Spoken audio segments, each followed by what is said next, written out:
Olá, sejam todos muito bem-vindos à nossa terceira aula do segundo workshop do aprendizado canino.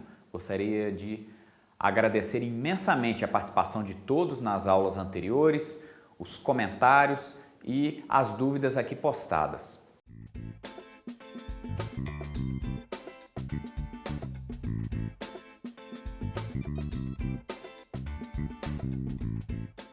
É muito importante esse engajamento de todos, porque essa nossa empreitada de tentar melhorar a cultura canina no nosso país é algo que precisa da participação de todos.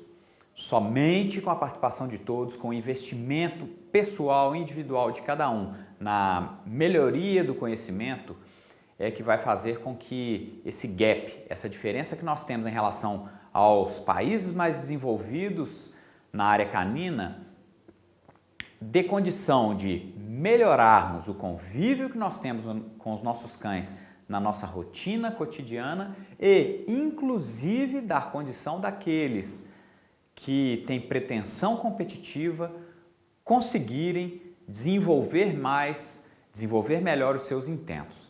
Na aula de hoje, pretendo ser um pouco mais objetivo. Então, é impossível, num evento como esse, de apenas 4 aulas, podemos abordar toda a riqueza de assuntos possíveis nessa área tão complexa, tão vasta, tão ampla e tão profunda que é a educação canina. Para atingir os objetivos mínimos em 4 aulas, eu coloquei a primeira aula como um pano de fundo, onde eu tracei uma narrativa histórica. A segunda aula eu filosofei um pouco mais sobre as questões comportamentais. Na aula de hoje eu pretendo ser um pouco mais objetivo, mas mesmo dentro dessa objetividade, eu dividi a aula de hoje em 3 blocos, em 3 momentos básicos. Num primeiro momento, eu tratarei de assuntos um pouco mais sofisticados, um pouco mais técnicos, mais direcionados àqueles que já têm certa bagagem, certa vivência com a educação canina. Num segundo bloco, eu serei um pouco mais básico na tentativa de solucionar aqueles problemas do proprietário comum.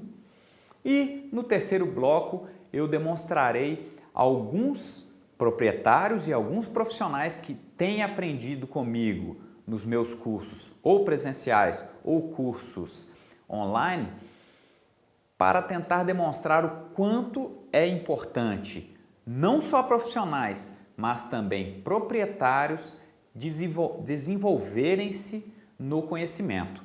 Quando nós tivermos profissionais bem desenvolvidos na área técnica e proprietários que se engajam no autodesenvolvimento, no desenvolvimento do seu conhecimento, nós teremos um trabalho em sintonia entre treinadores e profissionais e todos serão beneficiados com isso. O que eu vou falar agora talvez fique mais fácil de compreender para aqueles que já têm certa vivência e experiência no treinamento de cães, sobretudo no treinamento de cães motivado e, mais recentemente, utilizando essa ferramenta que é tão conhecida já de todos nós, né? E cada vez mais tem sido utilizada, que é o clicker. Na verdade, o entendimento que nós temos que ter é que quando se fala o termo em inglês clicker training ou treinamento com clicker, na verdade, tratar isso de uma metodologia, como sendo uma metodologia, não é a forma mais adequada de tratar sobre o assunto, porque não é uma metodologia. Na verdade, o clicker não passa de uma ferramenta que pode ser utilizada dentro de uma concepção de treinamento. Essa concepção ela passa primeiro pelo entendimento dos mecanismos de aprendizado. Então, não é nada novo, é apenas uma ferramenta, mas que pode ou não ser utilizada dentro do que é chamado clicker training. Quando se fala em clicker training ou quando se fala em treinamento por clicker, não necessariamente essa ferramentinha tem que estar presente, porque o conceito de Clicker Training, ele abrange uma visão de treinamento em que podemos utilizar dentro dessa visão essa ferramenta ou podemos utilizar um som com a boca para substituir essa ferramenta. A grande questão é compreender o porquê dessa ferramenta. Quando nós tratamos de treinamento de cães, uma outra coisa muito importante de ficar clara é que não há regras e não há o que é certo ou o que é errado. De fato, o treinamento de cães ele tem evoluído a cada dia. Cada vez que nós temos contato com um treinador mais moderno, um treinador que tem resultados mais novos, ou um treinador que está mais ligado à parte mais recente da ciência, mais coisas nós descobrimos e, como eu falei em aulas anteriores, muitas vezes, inclusive, podemos resgatar conceitos outrora considerados obsoletos e reintroduzir dentro de novos sistemas esses conceitos que já tinham sido esquecidos. A grande questão é que há uma tendência mundial hoje na utilização do conceito de clicker e que ela vai um pouco na contramão das formas que eu tenho visto como mais utilizadas no Brasil. Hoje está cada vez mais claro que nós temos duas formas básicas de utilização do clicker nas mais diversas maneiras de se treinar, às vezes um mesmo exercício. Então nós temos a utilização, e aqui nós vamos, para facilitar, a nossa comunicação, eu vou utilizar sempre a ferramenta clicker, tá? Vou evitar de usar a voz para não criar confusão. Então quando eu falar clicker aqui, eu estou, para fins dessa aula, utilizando a ferramenta clicker. Quando, nas visões mais modernas, o que nós temos visto dos treinadores mais recentes que estão no topo do mundo é dividirem a premiação dentro da concepção de treinamento Clicker Training em duas formas básicas. A premiação com o Clicker Release, em que o cão executa determinado movimento, determinada ação, e eu emito o som com o clicker ou com a minha voz para marcar aquele momento e, ao emitir esse som, imediatamente o cão sabe que ele está liberado para receber a recompensa, seja com o treinador ou seja uma recompensa jogada no chão fora do local, por exemplo, que ele executou aquele determinado movimento, aquele determinado exercício. Então isso é o click release. Fez, liberou. Fez, liberou. Existe uma outra maneira de se premiar que é chamado pelos estrangeiros em inglês de stay in position ou permanecer na posição. Então o cão já sabe ir para determinada posição, porém, quando ele está naquela posição, ou naquele local, ou naquele target, ao invés de eu utilizar o comando de liberação, ou o marcador, ou o clicker, propriamente dito, para ele estar automaticamente liberado e receber sua recompensa, eu me aproximo do indivíduo e premio ele naquela posição. Olha, isso pode soar meio estranho para a maior parte das pessoas, principalmente no Brasil.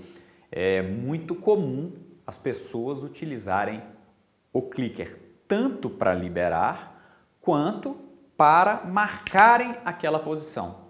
Estou dizendo que é errado? Não, não estou dizendo que é errado.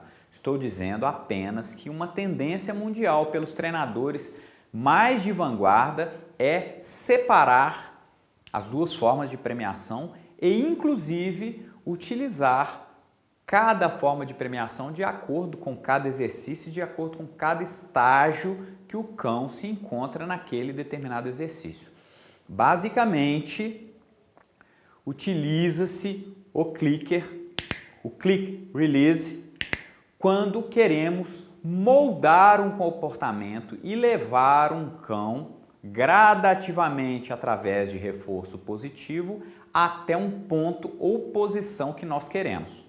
Então, o cão exibe comportamentos aleatórios dentro de um contexto pré-formado e na medida em que ele vai exibindo comportamentos cada vez mais involuntariamente, porém cada vez mais próximos daquilo que nós almejamos, nós vamos marcando, premiando, marcando, premiando.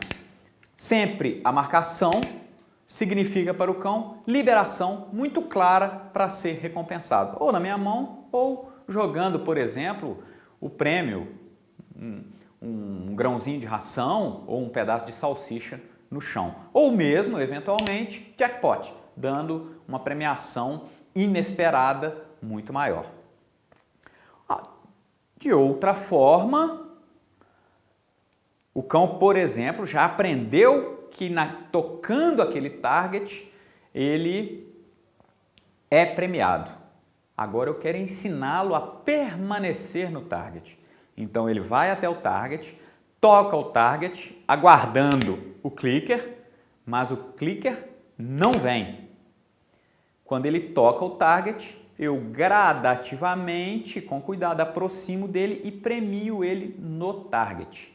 Isso é o stay in position. Dessa forma, o cão compreende que, quando eu me aproximo dele, é a senha de que ele deve permanecer no local, pois ele será premiado no local. Se porventura eu emito o som, ele está automaticamente liberado para sair do local e ser premiado. E o porquê disso? Basicamente, porque se nós condicionamos que o clicker, o sonzinho do clicker ou o comando de liberação, ele traz coisas boas, mas se ao mesmo tempo nós ensinamos que ele deve permanecer no local, ou seja, o clicker marca, mas não autoriza o cão a sair, mesmo que dizimal, há um componente de controle aí que acaba por diminuir um pouco o valor da premiação e, consequentemente, o valor do estímulo secundário que foi condicionado, que é o clicker. Treinando dessa forma que eu estou apresentando agora, o valor desse som é sempre o máximo. Liberação total, recompensa. Liberação total e recompensa. E quando eu quero que o cão permaneça, eu vou aproximando dele e o meu ato de aproximar traz para ele um conforto. Ele se sente bem com a minha aproximação e sabe que quanto mais ele permanecer ali, mais rapidamente ele vai me atrair para premiá-lo ali. Dessa forma, eu diminuo a confusão para o cão. O cão não sabe se vai ser... Eles têm a plena certeza que se eu não usei o clicker, ele tem que permanecer no local. Enquanto eu não fizer o som, ele permanece no local. Fiz o som, ele está automaticamente liberado. Preto no branco, as coisas ficam muito simples. Isso estando claro, vai me facilitar montar um programa de construção de exercícios. O exercício começa dinâmico, em movimento, em free shaping. Então eu determino algum tipo de coisa que eu quero que o meu cão execute. Na medida em que ele se aproxima disso, eu vou usando o click release para modelar o comportamento. A partir do momento que o cão já atingiu o objetivo que eu quero e eu quero, a partir desse momento, ensiná-lo não só a chegar no local, mas permanecer no local, ao invés de usar o click release, eu passo a me aproximar do cão para recompensá-lo lá. E isso nós vamos extrapolar para todos os exercícios que nós queremos premiar. Por exemplo, eu quero ensinar um cão uma indicação de objeto. por free shaping. Então eu coloco um objeto qualquer no chão, a gente pode usar um pedaço de carpete, por exemplo, de 15 por 20. O cão, num ambiente controlado, né? Sempre que a gente for fazer free shaping, a gente deve procurar manipular o ambiente de tal forma que conduza o cão, o ambiente favoreça, né? Conduza o cão para aquilo que a gente quer e não nós. Lembrem da aula anterior que eu falei que se nós induzirmos o cão, a qualidade do aprendizado não vai ser a máxima. Agora, se ele procurar o aprendizado sozinho, a qualidade é máxima. Então, na medida em que o cão olha para o objeto, clique, release.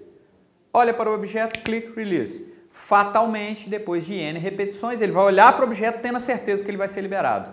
Quando ele não for liberado, ele vai tender a aumentar a força do olhar ou a aproximação.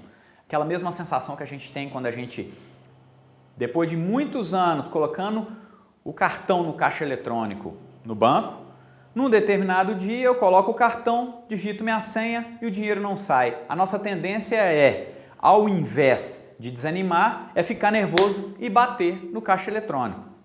Então, depois que o cão tem certeza que ele vai ser recompensado, por causa de N repetições bem-sucedidas, se em algum momento ele fez aquilo e não for recompensado, ao contrário do que muitos pensam, ao contrário de haver desânimo ou decepção, vai haver o que em comportamento a gente chama de frustração, que é um aumento da expectativa com consequente aumento da potência intencional em direção àquele objeto ou alvo ou target. Então, quando agora ele aumenta a potência, aumenta a energia no sentido daquele objeto, aí sim eu marco esse aumento de expressão energética, comportamental naquele sentido. E aí eu vou modelando até chegar no objeto. Vai chegar num ponto e eu posso optar. O cão apenas olhar para o objeto ou o cão tocar o objeto com o focinho. Eu vou escolher a forma que eu quero que ele indique aquele objeto para mim.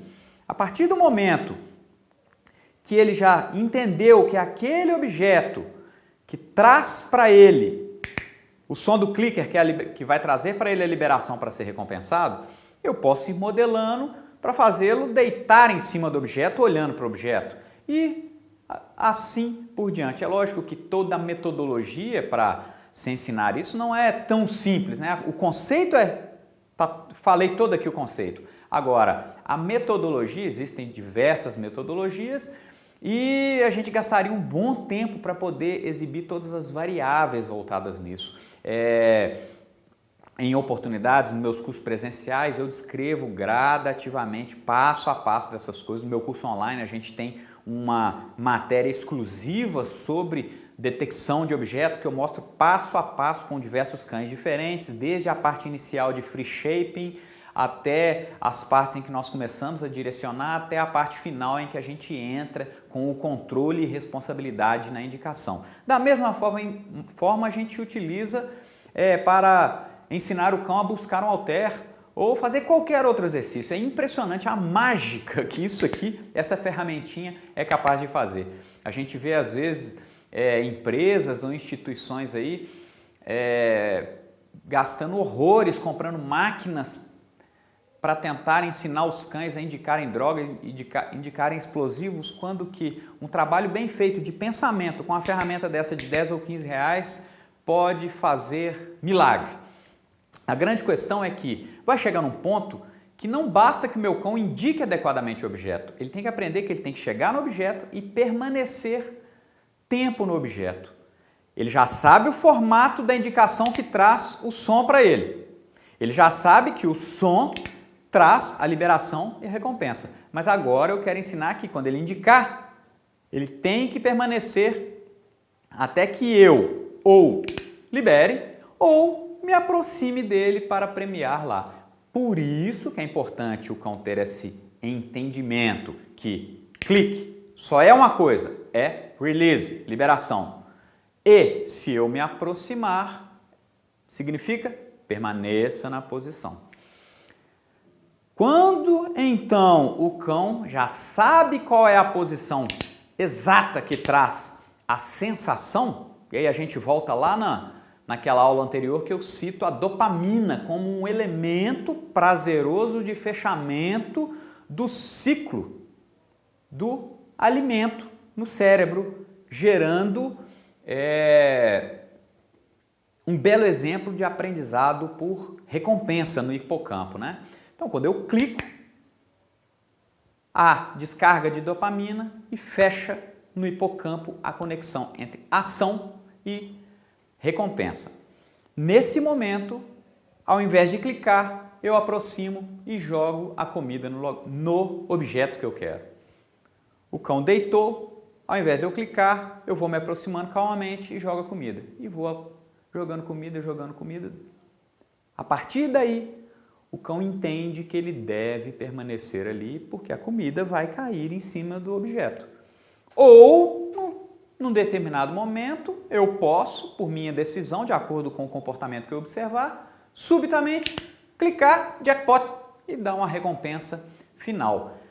Dessa forma, eu consigo criar um cão mais limpo, com as coisas mais claras na mente dele.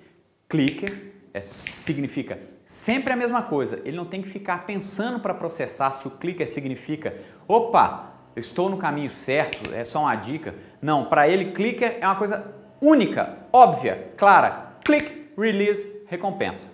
Mas e agora? E para você que é proprietário, ou você que é um iniciante, você que não tem experiência no ensino, ou você que quer apenas conviver melhor com seus cães em casa, solucionar os problemas? Uma campanha que eu sempre tenho feito é prevenir é melhor do que remediar. Isso aí a gente sabe em todas as áreas da vida. Se nós tivermos conhecimento, e o conhecimento deve preceder qualquer ação, nós vamos prevenir muitos problemas. Evitando os problemas ou minimizando os problemas futuros através de prevenção, tudo será melhor, os conflitos serão menores e, eventualmente, caso surjam problemas, que nós não estamos 100% livres disso, até a solução desses problemas será muito mais simples. Agora, como que nós começamos com essa prevenção? A primeira coisa é conhecer a neurofisiologia do filhote. Como que um filhote se desenvolve? Eu gastaria muito tempo aqui para tratar só disto. Eu tenho aulas específicas de neurofisiologia, de neuropsicologia, tratando detalhadamente dos chamados períodos críticos, período neonatal, período transicional, período social e período juvenil, que não vem ao caso a gente abordar aqui, né? Até algumas pessoas têm me abordado, falado comigo, nossa, Max, você tem falado assuntos tão densos às vezes no workshop, será que não teria como ser mais direto? Não, às vezes eu fico até realmente perdido, porque eu tenho muita vontade de falar, mas o nosso tempo é exíguo. Então, o encorajamento que eu faço para aqueles que realmente querem aprender, procurem ler sobre isso, sobre o que são períodos críticos. E aí uma leitura muito fácil que eu sugiro é o meu e-book, que é gratuito, é uma forma muito... Está traduzindo em palavras muito simples e muito acessíveis, não só para treinadores, profissionais ou até competidores, mas também para o proprietário comum. Então está disponível aí no meu site maxmacedo.com.br, basta lá se cadastrar, baixa gratuitamente o meu e-book. Eu tenho certeza que é um material que vai ser muito útil para qualquer objetivo que você tenha na área canina. Então fica o encorajamento a conhecer como funcionam os períodos críticos. O que eu vou tentar resumir aqui é o seguinte. O filhote passa por diversas fases de desenvolvimento. Porém, nós temos aí umas 4 ou 5 curvas de desenvolvimento quase que coincidentes, que quase que têm seu pico, ou pelo menos as fases mais importantes dessas 4 ou 5 curvas, coincidentes numa mesma época mais ou menos, que vai lá desde os 55, 56, 57, 58 dias até os 80 dias e algumas delas começam a ter algum decréscimo a partir daí, outras vão ter decréscimo a partir de então. Mas, em resumo, a fase mais importante da vida de um cão, que vai interferir em todo o seu comportamento por toda a sua vida, que vai interferir na sua cognição, na sua coordenação motora, nos seus hábitos de higiene, nos seus hábitos alimentares, concentra-se mais ou menos dentro desse período. Vamos ter o maior cuidado possível quando nós trazemos um filhote para dentro da nossa casa. Aí alguém pode chegar e dizer, nossa, mas dá tanto trabalho assim ter filhote? Sim. E aí eu já desanimo aquele que quer ter filhote, mas não quer assumir esse compromisso de estudar e conhecer melhor o seu cão. Eu acho que é até um ato de irresponsabilidade, de falta de consequência, de inconsequência, querer ter um cão apenas por ter, mas não assumir consigo a responsabilidade de conhecer melhor esse cão para propiciar a esse cão a plenitude do desenvolvimento de suas faculdades mentais. E o desenvolvimento pleno de suas faculdades mentais passa principalmente e inicialmente pela correta observação dos chamados períodos críticos e os eventos necessários nesses períodos críticos. Outra coisa que é uma regrinha de ouro, que quem lida com comportamento e psicologia sabe muito bem, mas nem todos aplicam na prática, e o cidadão comum que tem as dificuldades com o seu cão no dia a dia, na maior parte das vezes não tem uma clareza sobre isso. Todo comportamento é consequência futura dele próprio. Então, um comportamento, determinado comportamento, qualquer comportamento, que é bem sucedido no intento dele, tende a aumentar a frequência de ocorrência desse próprio comportamento. Um determinado comportamento que foi mal sucedido tende a diminuir a frequência de comportamento. Simples assim. É lógico que na prática nós vamos ter N variáveis e as coisas vão ficar mais difíceis, mas em resumo do resumo, comportamento é consequência dele mesmo. Todo comportamento é consequência dele próprio. Comportamentos bem-sucedidos aumentam a sua ocorrência, aumentam a sua força. Comportamentos mal-sucedidos diminuem a sua ocorrência, diminuem a sua força. Então, aquelas reclamações, aquelas queixas comuns que as pessoas fazem, eu uso tal técnica e o meu cão não está diminuindo aquele comportamento indesejável, por exemplo, subir na mesa, etc. Se o cão não está diminuindo o comportamento, quer dizer que a sua técnica não está conseguindo gerar um insucesso comportamental. De alguma forma, ele continua a ser bem-sucedido naquele comportamento. E é exatamente o sucesso que faz com que um comportamento se perpetue. Se queremos que determinado comportamento diminua, retraia ou mesmo seja eliminado, nós temos que propiciar algo para que esse comportamento passe a ser mal sucedido. Então, fechando o cerco aí um pouquinho, aproximando um pouquinho mais do que a gente quer, se a gente fizer um apanhado aí dos maiores problemas, das maiores dúvidas que nós percebemos no dia a dia, nas dificuldades de relacionamento, elas residem em sua maior parte na dificuldade de controle. Alguns problemas com a parte de higiene, então a gente coloca aí controle e higiene como sendo as áreas do comportamento caseiro que suscitam o maior número de dúvidas e de desejo de solucionar, mas basicamente concentramos em controle. Bem, pensando em controle, a gente tem 4 regrinhas de ouro. A primeira regra é: quanto mais jovem começarmos a educação, melhor. A segunda regra é: devemos ensinar cada coisa que vai demandar controle, tentando trabalhar de momentos emocionais de menor motivação para gradativamente migrar cada aprendizado para situações emocionais de maior motivação. A terceira regra é: quanto maior a motivação situacional, quanto maior a motivação em que nós encontramos o cão naquele contexto, naquele problema, e motivação é situacional, hein, gente? Às vezes é o mesmo problema, mas num determinado momento o cão apresenta um nível de excitação, um nível de motivação, e o mesmo problema, num outro contexto, o cão apresenta um nível menor de motivação ou excitação. O fato é que, quanto maior é o nível de excitação, maior é a dose demandada.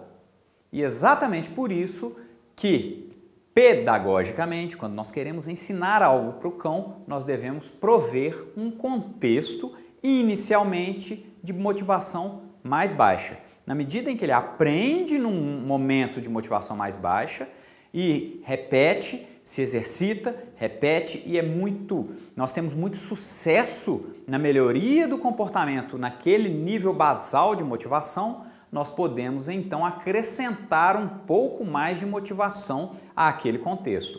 Aí nós repetimos. Quando nós tivermos a percepção de sucesso e que aquilo realmente apresenta um condicionamento e uma modificação de comportamento, nós podemos agora acrescentar um nível a mais de motivação e assim sucessivamente. E a quarta e última regrinha que eu elenquei aqui, só para a gente finalizar, é a regra do preto no branco. Todo comportamento do cão, do nosso pupilo, deve levar a alguma consequência. Se isso ficar muito claro para ele e se as consequências prometidas vierem, nós teremos um indivíduo claro mentalmente, sem conflitos, que confia no seu tutor, no seu professor, no seu instrutor. O relacionamento será melhor, o aprendizado será melhor e, consequentemente, o desempenho final e os nossos propósitos serão atingidos. Tudo tem que trazer consequência. Consequências positivas quando o indivíduo apresenta comportamentos que nós desejamos. Consequências negativas quando o indivíduo apresenta comportamentos que nós não desejamos. Não pode existir zona cinza, degradê, gradientes entre essas duas coisas. Preto no branco, ou sim ou não. Fez o que eu quero, consequências positivas. Fez o que eu não quero, consequências negativas. Quais são essas consequências? Aí é uma outra história e aí sim requer estudo, metodologia e aprendizado. Estou aqui tratando apenas de conceitos, como eu falei, repetindo, nós não temos como abordar metodologias numa sequência de palestras curtas assim. Existe o foro adequado para que tudo seja estudado passo a passo, que tenha método. Existem inúmeros cursos aí, o meu curso particularmente detalha cada assunto, desde a parte neurofisiológica até a parte de equipamentos e finalizando com a parte de técnicas. Mas isso é uma outra história e não é o nosso objetivo aqui nesse workshop. O que eu quero nesse workshop é que vocês saiam daqui com a cabeça pensando, compreendendo como que funciona o comportamento canino de uma maneira geral. E a partir daí nós vamos desenvolver todo o nosso potencial como verdadeiros educadores. Bem, vou falar agora um pouquinho sobre hábitos de higiene. Higiene é uma coisa tão importante, né? Apesar de ser uma coisa tão simples, tão óbvia, mas não tem coisa mais chata do que ter um cão e o cão não saber fazer a necessidade no local certo, fazer xixi, fazer cocô em diversos lugares da casa, ou mesmo pisar no cocô e sair correndo, subir nas pessoas. Então é uma coisa muito chata mesmo, né? E apesar de ser uma coisa simples de se educar, caso sigamos o passo a passo e respeitemos principalmente a melhor idade para isso, depois que os maus hábitos estiverem instalados, fica muito difícil de contornarmos esse problema. Não é possível também a gente entrar com todas as práticas, no estudo de todas as práticas de hábitos de higiene aqui nesse tempo nosso tão exíguo, No nosso curso a gente trata disso bem detalhadamente, temos uma longa aula com um profissional especializado só sobre educação e correção de hábitos de higiene, mas aqui eu vou dar uma rápida pincelada. Como eu falei anteriormente, mais uma vez eu encorajo vocês a lerem sobre o assunto, e uma literatura facilmente disponível é o meu e-book, que é gratuitamente disponível, basta baixar lá no meu site maxmacedo.com.br. Existe uma fase na tenra infância que é a fase mais propícia para poder desenvolvermos isso. Na verdade, hábitos de higiene, quanto mais próximo dos 55 ou 58 dias nós começarmos a trabalhar nessa área no filhotinho, mais fácil será de levar a termo o nosso objetivo e de melhor qualidade será esse aprendizado para o resto da vida do cão.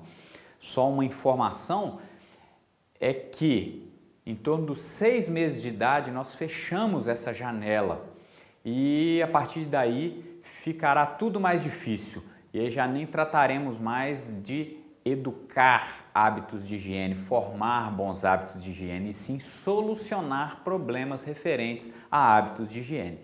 A grande questão, alguns itens importantes com relação à higiene são: o cão, ele tem uma tendência natural a buscar pisos drenáveis para fazer ali as suas necessidades. Isso é uma tendência natural, isso é a primeira regrinha de ouro.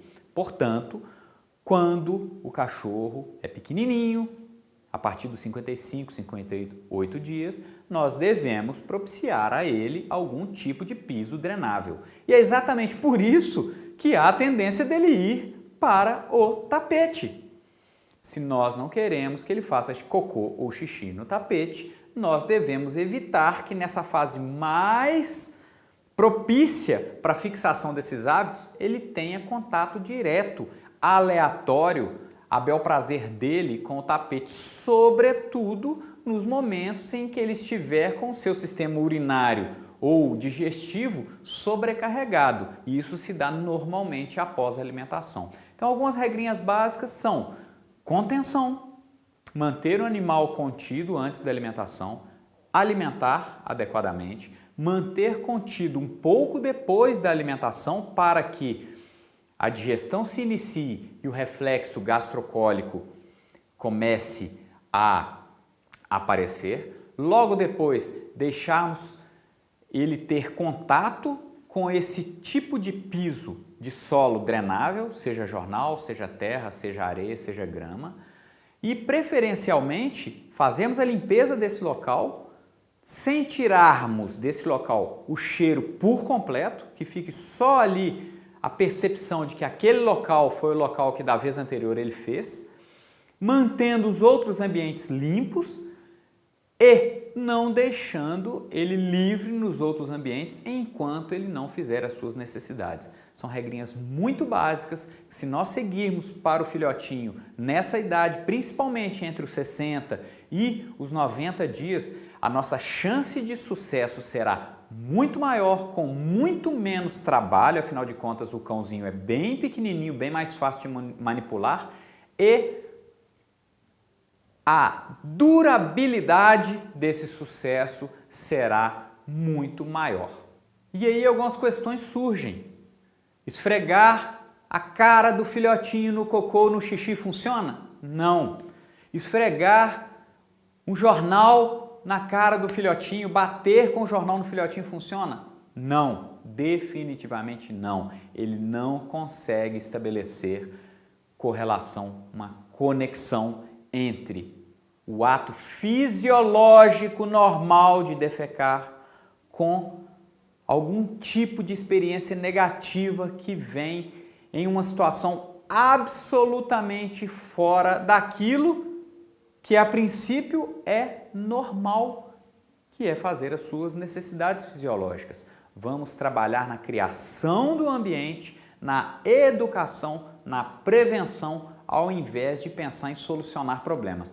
Principalmente tentando solucionar problemas através de punições completamente sem sentido para o nosso cãozinho. Esse próximo assunto agora suscita algumas reações até engraçadas. Morder o que não pode. O que eu faço para o meu cão não morder aquilo que não pode? Uma resposta muito simples. Não deixe ele ter acesso àquilo que ele não pode. Nossa, mas que resposta simples, né? Será que é por aí mesmo? Então vamos raciocinar da seguinte forma. Eu, Max, tenho um filho de 3 anos de idade. Faz 4 agora, né? No final de setembro. Eu não quero que ele manuseie um punhal ou uma faca muito afiada que a gente utiliza na cozinha. O que eu faço para ele não manusear um punhal? Eu bato nele caso ele pegue o punhal em cima da mesa? Será que essa é a melhor forma? Eu acho que a melhor forma é, enquanto ele não tem idade suficiente para compreender os riscos do punhal, enquanto ele não tem educação suficiente para respeitar que ele não deve tocar um punhal, não permitir que ele tenha acesso liberado a um punhal, principalmente sem a supervisão de adultos. Essa é uma premissa básica da educação de um filhote. O filhote, quando ele é jovem, né, quando ele é filhote, é a fase em que em toda a natureza, todas as espécies, o indivíduo está mais ávido por novidades, mais curioso, mais explorador. Então, naturalmente, qualquer informação no ambiente o atrairá mais. E qual que é a grande questão? Existem informações que não só são atrativas pela diferença de cor, de formato ou de consistência, como inclusive podem vir a trazer risco, como esse exemplo que eu citei do punhal com uma criança. Agora vamos lembrar do que eu comentei anteriormente, que todo comportamento é consequência dele próprio. E aí eu vou contar uma história muito interessante que as pessoas comentam. Eu tenho um cãozinho que quando eu chego em casa, ele sabe que fez coisa errada e já corre lá para o quartinho de serviço. Não é que ele sabe que fez coisa errada, pode ter certeza que não é isso. Vamos pensar sob uma outra ótica a respeito desse mesmo fato. Eu tenho um cãozinho, um filhotinho que nada mais é do que um bebê, fazendo uma comparação com o ser humano. Eu deixo ele dentro do meu apartamento ou dentro de casa e vou sair para trabalhar. Ele fica sozinho dentro de casa. No início pode ser que ele arraste na porta, ele chore, sinta minha falta, só que vai passar 1 hora, 2 horas, 3 horas, vai chegar uma hora em que ele vai começar a ver que o ambiente tem coisas interessantes para ele. Aí, de repente, ele vê um mosquito, ou um grilo, ou uma barata passando perto da poltrona. E ele persegue. Isso faz parte do seu comportamento inato, perseguir aquilo que se move. E o bichinho entrou debaixo da poltrona. O cachorro tentou pegar debaixo da poltrona, não conseguiu, mas a saia da poltrona estava ali balançando na frente dele. Ele, ao tentar abocanhar a barata ou o bicho que ele estava tentando pegar, ele sem querer abocanhou, foi a saia da poltrona. E de repente ele descobriu, isso aqui também é divertido.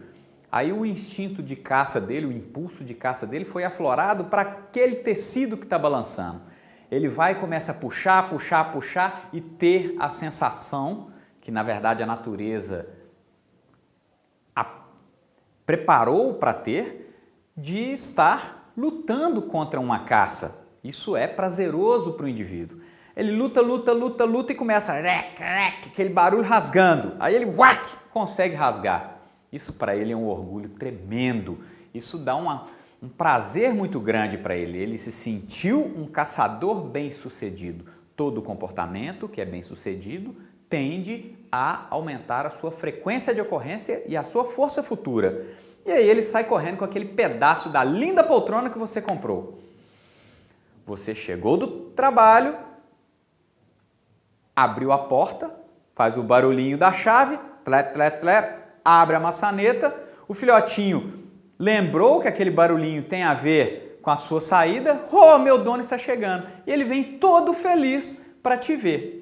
Porém, como toda criança, quando vai ver o pai, normalmente ele leva junto aquilo que ele acha que lhe pertence. E o que para o cãozinho agora lhe pertence? É aquele pedaço de pano ou de acolchoado da poltrona. Quando você ou eu, proprietário, vê aquele estrago, mamma mia! E já sai correndo e pega um jornal e bam, bam, bam.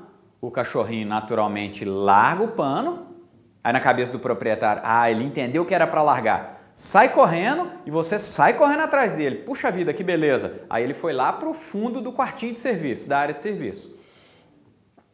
Joia. Você vai, senta bravo naquela poltrona, confere aquilo, fica observando, toma o seu banho, vai ver sua televisão e ele fica lá no fundo do quartinho. Depois, com muito cuidado, ele tenta uma aproximação, vem aproximando, fazendo xixi no chão, com a orelhinha para trás, com o rabinho no meio das pernas, e você ainda está muito bravo com ele, porque ele cometeu uma infração gravíssima e você não dá bola para ele. No dia seguinte, a mesma coisa. Você sai, ele fica. As coisas começam a ficar entediantes, o tempo vai passando, de repente ele lembra, opa, tem uma coisa divertida para fazer nessa casa.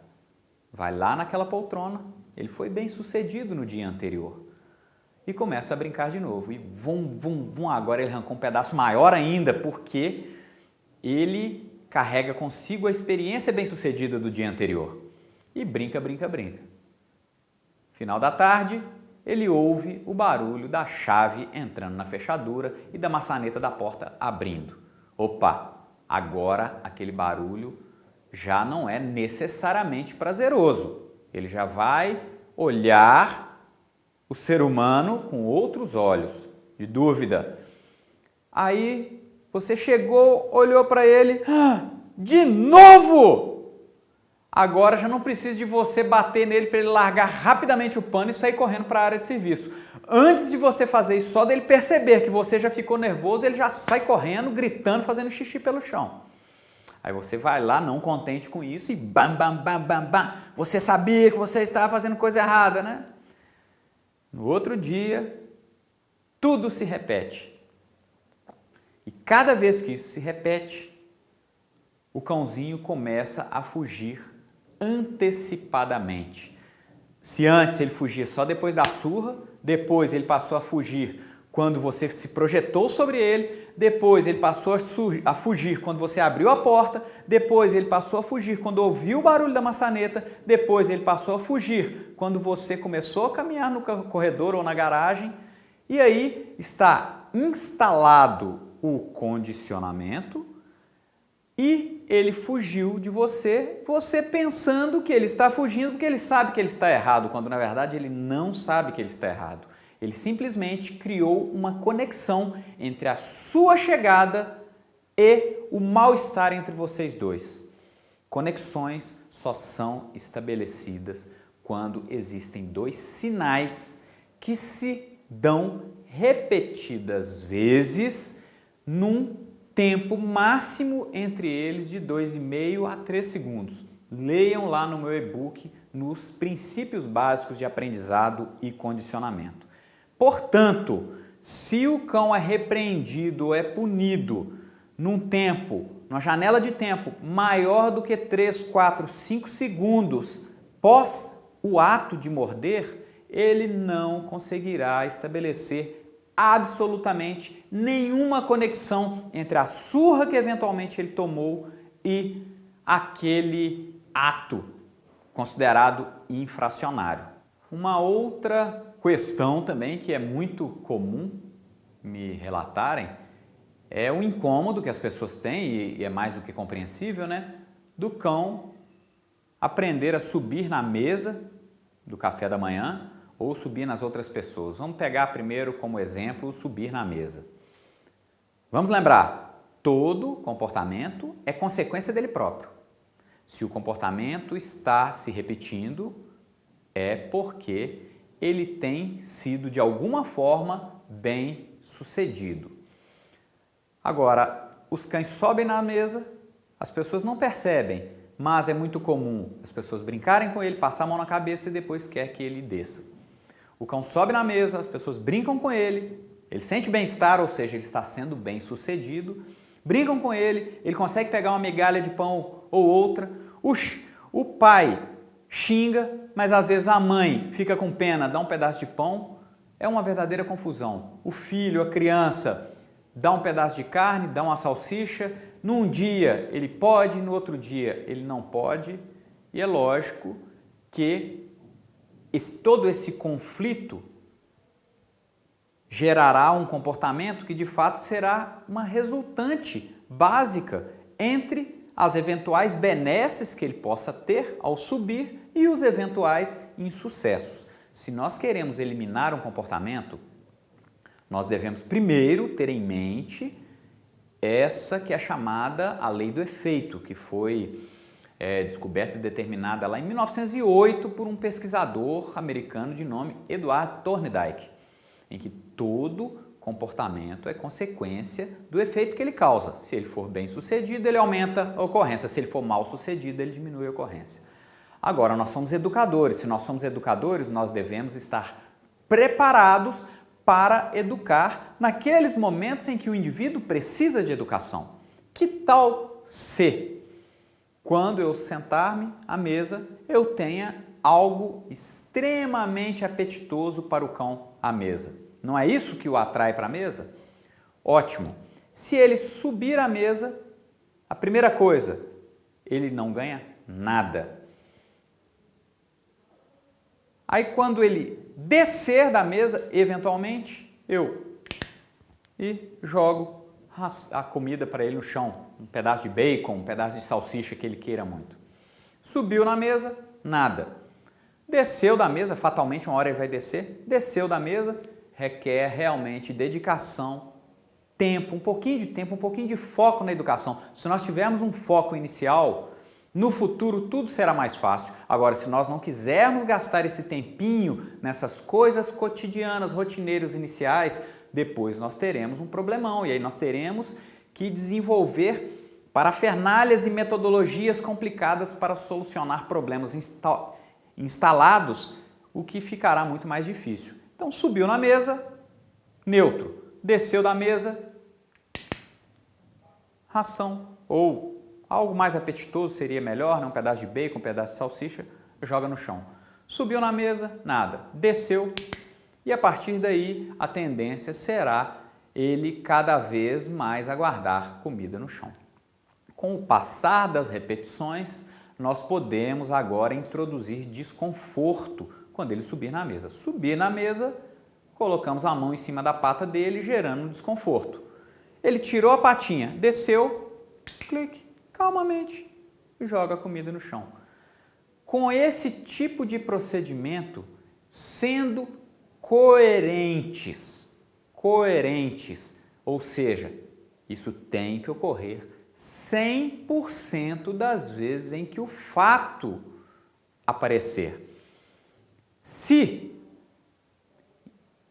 que seja 5% das vezes nós não agirmos levando consequência negativa quando ele fizer o que nós não queremos e consequência positiva quando ele fizer o que nós queremos, se nós deixarmos algumas janelas de inconsequência, nós perderemos o trabalho. Por isso a família tem que estar toda unida e consciente em prol da educação daquele pupilo em específico que nós estamos tratando.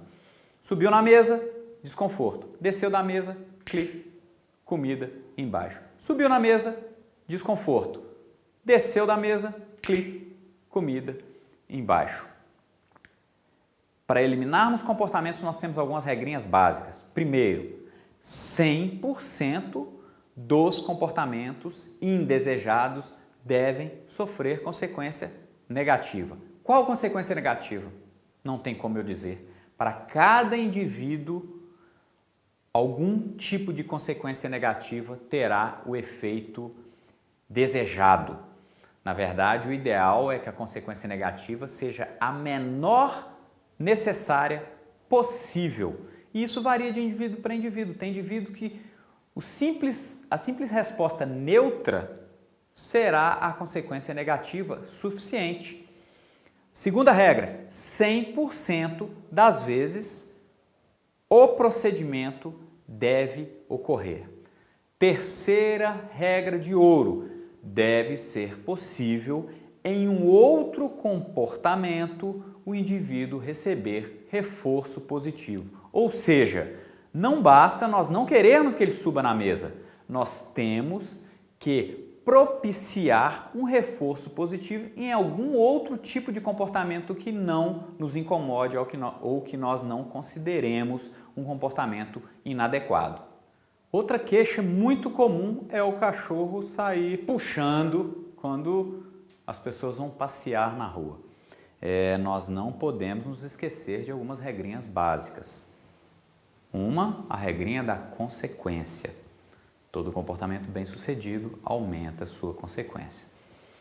Outra regrinha importante é a regrinha da motivação. Quanto maior a motivação, mais difícil é o controle, maior a necessidade da dose para o seu controle. Outra regrinha importantíssima é a regra da idade. Quanto mais jovem, mais fácil de controlarmos. E aquela regrinha pedagógica lá que é ensinar em níveis de motivação mais fáceis, mais baixos, para gradualmente progredirmos com a transferência do aprendizado anterior para níveis de motivação cada vez superiores. Bem, com base nessas regrinhas fica claro o entendimento de que quanto mais jovem é o filhote, mais fácil fica a compreensão e melhores serão e mais duradouros esses resultados. Agora vamos lá. Eu vou passear na rua com o meu filhote. Não basta eu não querer que ele se sinta interessado por coisas da rua. Eu tenho que ter também coisas interessantes comigo. Basta eu ter comigo um pouquinho de comida interessante, uma salsicha picada ou um pouco de ração. E aí é lógico, se o bichinho estiver sempre empanturrado, a comida não vai representar nada para ele. Um cão saudável é como um atleta. Ele não pode estar o dia inteiro de barriga cheia. Ele tem que achar interessante o seu proprietário. Ele tem que ver no ser humano o provedor do seu alimento. E aí uma dica é utilizar uma guia dessa aqui, uma coisa mais simples que a gente acha em qualquer lugar. Muitos aí chamam de guia unificada, que nada mais é que uma cordinha de nylon ou de tecido que a gente coloca no pescocinho do bichinho e a gente sai para passear com ele. Quem é infinitamente mais forte? Eu ou o meu filhotinho de 60 ou 70 dias? Não precisa de eu ir passear no trânsito, no centro da cidade, não. Eu vou para o jardim da minha casa.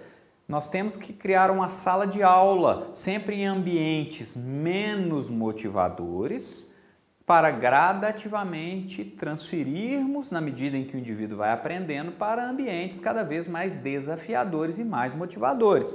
Então eu vou para o jardim da minha casa com ele. Aí eu deixo ele puxar em direção a algo que ele se sentiu curioso. Ele puxou, ele ficou incomodado? No limite da guia, eu calmamente emito o sinal para o nome dele, Rex.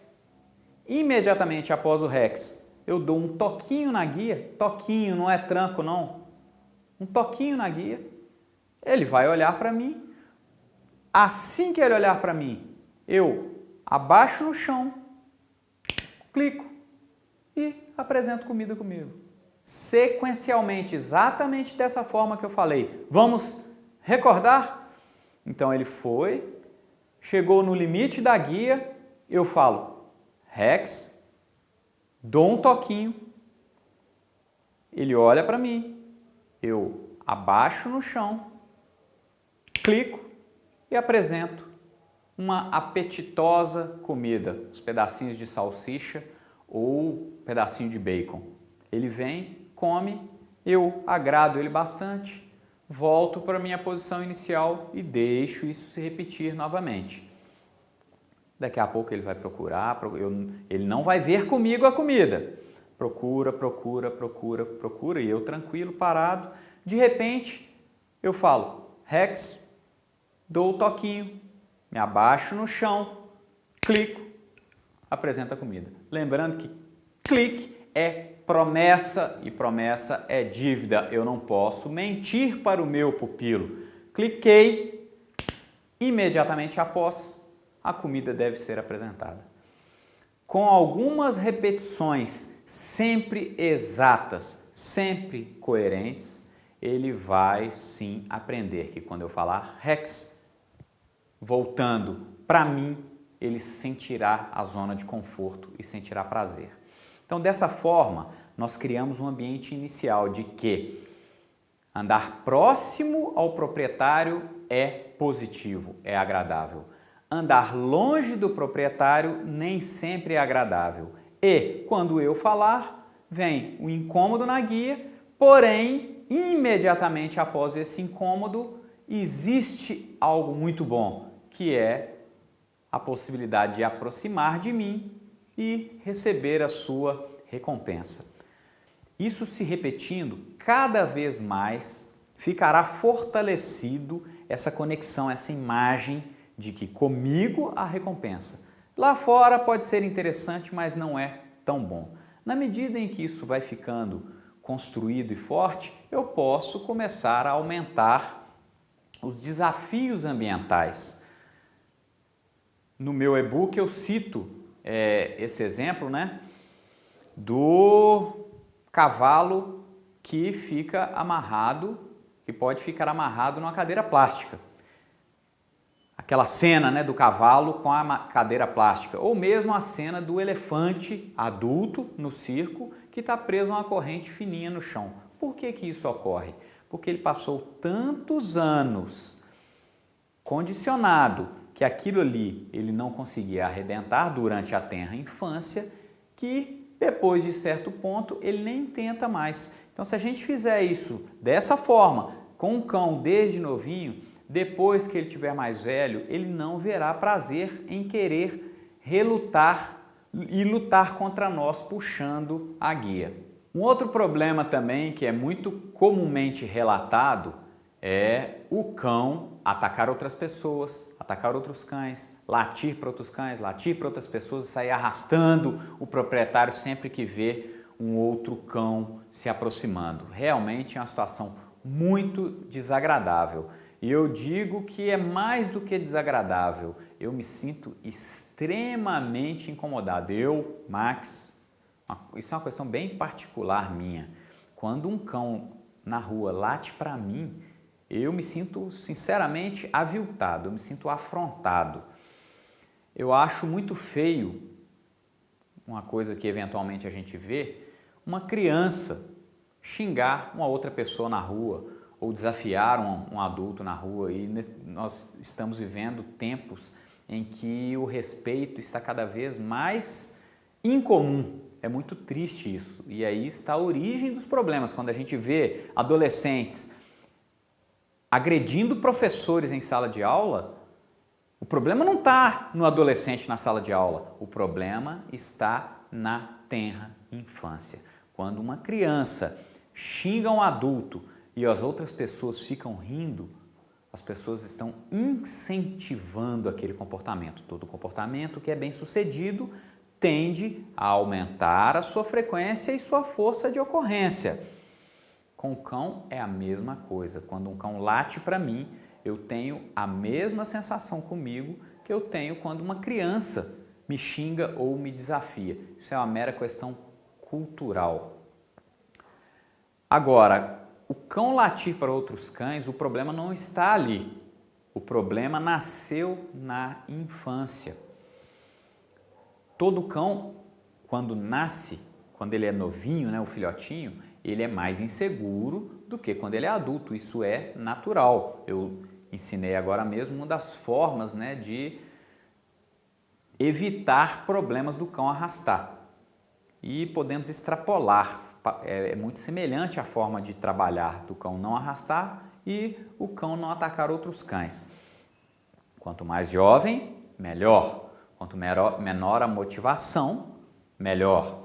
Se o cão é jovem, ele é mais inseguro, ele tem menos tendência a nos arrastar ou a puxar em direção a algo que é do interesse dele, seja uma flor, seja uma lagarta, seja uma borboleta ou seja um nível de motivação maior que é um outro cão. A gente deve fazer isso com o cão, quanto mais jovem, melhor. A grande questão é que um cãozinho é inseguro, mas muitas vezes já tem uma predisposição agressiva. Ainda não é agressividade plena, mas já pode demonstrar uma predisposição agressiva. A agressividade mesmo só se desenvolverá em sua plenitude pós-puberdade. Mas o que as pessoas normalmente fazem quando andam na rua com seus cães? Viu outro cão, o seu cão cresce, se mostra um valentão, uau, uau, uau, uau, uau, as pessoas e já começam a puxar o cão para trás. Só que quando você puxa um cão para trás, você está dizendo para ele na língua dele, hey, como você é valente, isso mesmo, continue assim. É aquele famoso me segura, senão eu brigo. Na verdade, ao invés de estarmos educando o cão, nós estamos ensinando para ele o como é prazeroso lutar e que ele é um verdadeiro guerreiro. Quando, na verdade, se procedêssemos da forma oposta, quando ele avançar em outro cão, a gente, enquanto ele é jovem, deixar ele ir, ele vai se sentir inseguro e fala, ei, não é isso bem que eu queria. Na verdade, o que nós precisamos na tenra idade é ensinar o cão a ser sociável. Por isso, devemos procurar ambientes em que possamos encontrar cães também sociáveis, pessoas conscientes, sociáveis, cães livres de doença, vacinados. Isso é uma questão de criação de cultura, de conscientização. Todos precisam trabalhar nesse sentido. Isso é um trabalho de todos, de engajamento de todos. E nessa idade nós vamos marcar a mente do cachorrinho. Estamos na janela social, ali com 60 dias até os 85, 90 dias é a fase mais importante de desenvolvermos uma mente social em nossos cães. É nessa fase que ele tem que ter contato e contato de qualidade com outros cães ou com outros animais que nós queiramos um bom convívio social no futuro. Nós temos que dedicar um tempo especial ao cãozinho quando ele entra em nossa casa. E normalmente isso acontece logo após o desmame, 45, 50 ou 60 dias. E a chamada janela social ou período crítico social vai se fechar aos 85 ou 90 dias. Acabou esse período? Acabou. Aquilo que foi feito, aquilo que não foi feito não se fará mais. Permanecerá uma lacuna e os eventuais problemas de agressividade ou medo causados pelo não preenchimento adequado nessa fase ficarão para o resto da vida. E aí só restará tentativas infrutíferas, paliativas de solução de um problema tão sério que é a agressividade canina gratuita e totalmente desnecessária. E agora, antes de finalizarmos a nossa aula de hoje, vou mostrar aqui alguns vídeos de alguns alunos meus com a intenção de quebrar algumas objeções, alguns paradigmas que tanto nos prejudicam a respeito do adestramento. O adestramento acaba ficando uma palavra tão sólida, tão engessada, tão distante, tão ligada à contratação de um profissional, quando na verdade eu tenho esse pensamento que nós temos que desconstruir essa palavra pesada e distribuir a responsabilidade de algo maior, que é a educação, não só delegando esse encargo ao treinador profissional, ao consultor, que tem um papel fundamental, sobretudo em um país como o Brasil, com tamanha carência de conhecimento comportamental e técnico na área, mas dividindo as atribuições, cada um dentro da sua esfera, entre o treinador, naturalmente, e a família. Educar não é difícil no aspecto técnico. Requer, sim, responsabilidade e dedicação, mas basta um pouco de interesse, um pouco de vontade em aprender conceitos comportamentais básicos e, é lógico, com uma supervisão, com uma orientação à distância mesmo, às vezes com uma orientação online, a gente consegue modificar todo o nosso comportamento e a nossa vida com os nossos cães. Então aqui agora eu mostro uma aluna, a Sandra, com uma pastora alemã que modificou completamente a vida dela. A harmonia hoje é total entre eles e sua casa e a cadela executando movimentos aí de deitar, rolar, fingir de morto, sem violência, sem tecnologia absurda, simplesmente através de relacionamento entre a família e o cão sendo tratado com respeito, como um pupilo, como aquele que tem que aprender, e uma família que se preocupa realmente em aprender comportamento, compreender melhor a mente canina para oferecer para aquele cãozinho que é o aprendiz o melhor possível. O outro vídeo aí também que a gente pode ver é de um outro proprietário ensinando a cadela dele de maneira divertida a dar a volta em um target referencial. Observem como essa cadela trabalha, faz os exercícios de maneira alegre.